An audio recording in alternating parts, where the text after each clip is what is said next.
શ્રી ગણેશાય નમઃ. ઓમ શ્રી કૃષ્ણાય નમઃ. ઓમ શ્રી પરમાત્મને નમઃ.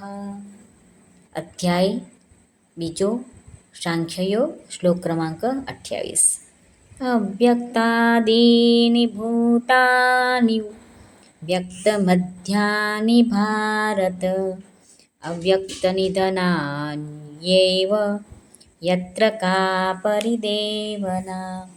અર્થ જાણી લઈએ.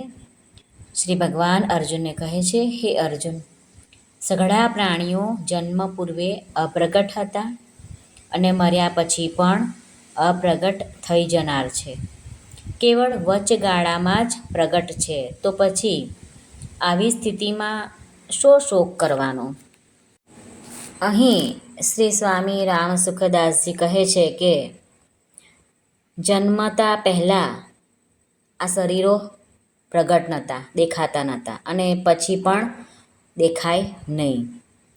તો જે આ બધા પ્રાણીઓ વચમાં અર્થાત જન્મ પછી અને મૃત્યુ પહેલાં પ્રગટ દેખાય છે.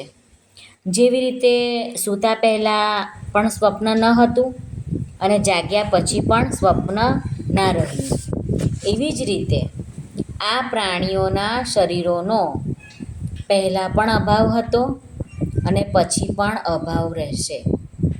પરંતુ વચમાં એટલે કે જ્યારે જીવનકાળ હોય છે ત્યારે ભાવરૂપે દેખાવા છતાં પણ વાસ્તવમાં તેમનો પ્રતિક્ષણ અભાવ થઈ રહ્યો છે.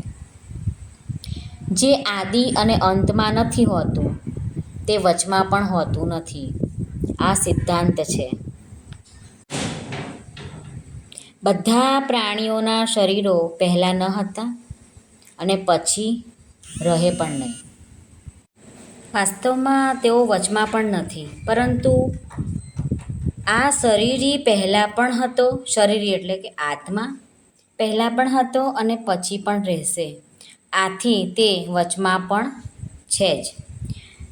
આનો અર્થ એવો નીકળ્યો છે કે શરીરોનો સદા અભાવ છે અને શરીરીનો કદી પણ અભાવ નથી. એટલા માટે આ બંનેના માટે શોક નથી થઈ શકતો. જે આદિ અને અંતમાં નથી તેનું નહીંપણું નિત્ય નિરંતર છે. તે અસત શરીર છે અને જેનું છેપણું નિત્ય નિરંતર છે તે સત એટલે કે શરીરી છે, આત્મા છે. અસતની સાથે આપણો નિત્ય વિયોગ છે અને સતની સાથે આપણો નિત્ય યોગ છે. શ્રી કૃષ્ણાર્પણમસ્તુ.